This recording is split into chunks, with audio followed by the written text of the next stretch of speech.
आज मैं ज्ञान गंगा में 3 बातें बताऊंगा जो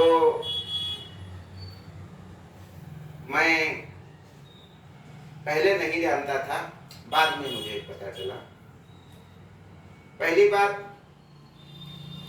घोड़ों के बारे में है। जब हम किसी घोड़े का चित्र देखते हैं, चौराहों पर लगा हुआ, सड़क के किनारे लगा हुआ, तो किसी घोड़े के दोनों पैर हवा में आगे के उठे होते हैं, तो इसका अर्थ होता है कि इस पर जो सवार है वो युद्ध में लड़ते हुए वीर गति को प्राप्त हुआ है। जैसे रानी लक्ष्मीबाई, जोरावर सिंह आदि, इनके जब घोड़े के चित्र सहित फोटो होंगे, जो मूर्तियां होंगी, तो उसमें घोड़े के 2 पैर आगे हवा में उठे हुए होंगे। दूसरा ये होता है कि कोई भी घोड़े पर सवार की जब मूर्ति बनी होती है तो घोड़े का एक पैर अगला हवा में ऊपर उठा होता है जमीन से। तो इसका अर्थ होता है कि इस पर जो सवार महापुरुष है, वीर पुरुष है, वो युद्ध में लड़ते हुए तो नहीं मारा गया है, लेकिन युद्ध में घायल हुआ है, जो बाद में घायल होने के कारण मृत्यु को प्राप्त हुआ है। जैसे महाराणा प्रताप का जब हम चित्र देखते हैं, शिवाजी का चित्र देखते हैं, तो उनके घोड़े का एक पैर हवा में उठा होता है।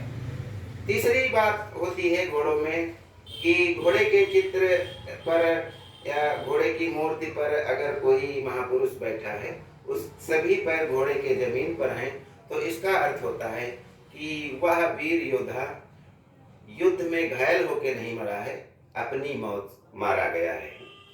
ये तो हो गई घोड़ों के बारे में बात। अब मैं दूसरी बात बताना चाहता हूं कि जो पक्षी होते हैं ये पेशाब नहीं करते हैं, अर्थात लैट्रिन करते हैं, उसी वहीं से ये पेशाब के रूप में भी वही व्यवस्था होती है, और ये कभी भी पेशाब नहीं करते हैं। ये बात मुझे नहीं मालूम थी, इसलिए मैंने सोचा कि बहुत से लोगों को हो सकता है न मालूम हो, तो बता ही जाए। तीसरी बात मैं बताऊंगा कि लोग कहते हैं कि गर्मियों में जब हम ताज़ा पानी जमीन से निकालते हैं तो वो ठंडा निकलता है, क्योंकि हमें ठंडे पानी की आवश्यकता होती है। जाड़ों में जब हम जमीन से ताज़ा पानी निकालते हैं तो गर्म निकलता है, क्योंकि उस समय हमें गर्म पानी की आवश्यकता होती है। तो ये भी बात बहुत दिनों से बहुत से लोग नहीं जानते थे। तो इसका मतलब है, मतलब हमारे मन में ये कभी कभी होता है कि ये प्रकृति ने हमारे लिए बहुत अच्छी व्यवस्था की है कि गर्मियों में ठंडा पानी और जाड़ों में जो है गर्म पानी। लेकिन इसका ये मतलब होता है कि जाड़े और गर्मी का प्रभाव धरती के ऊपर के वातावरण में पड़ता है, धरती के नीचे एक समान रहता है पानी। तो जल का तापमान वही होता है, पानी का तापमान वही रहता है, चाहे जाड़ों में निकाले चाहे गर्मी में निकाले। अब जाड़ों में जब हम पानी को जमीन से निकाल करके यूज करते हैं, प्रयोग करते हैं, तो चूंकि बाहर का वातावरण बहुत ठंडा होता है और हमारे शरीर का तापमान भी बाहर से बहुत ठंडा होता है, तो उसको छूते ही हमें गर्मी महसूस होती है। ऐसा लगता है कि गर्म पानी निकल रहा हो, जबकि चाहे जाड़ा हो चाहे गर्मी हो, पानी एक समान धरती से एक समान तापमान वाला निकलता है। ये ज्ञान गंगा की 3 बातें हैं। आगे मैं आपको डॉक्टर सुनील जोगी की कविता का एक अंश सुनाना चाहूंगा। हम आर्यभट्ट की संतानें, हम शून्य बताने वाले हैं, हम आयुर्वेद और योगा का ज्ञान सिखाने वाले हैं। हम आदि शक्ति, हम आदि गुरु, हम आदि शंकराचार्य हैं। जिससे सारी सृष्टि जन्मी, उस ब्रह्मा की चिंगारी हैं।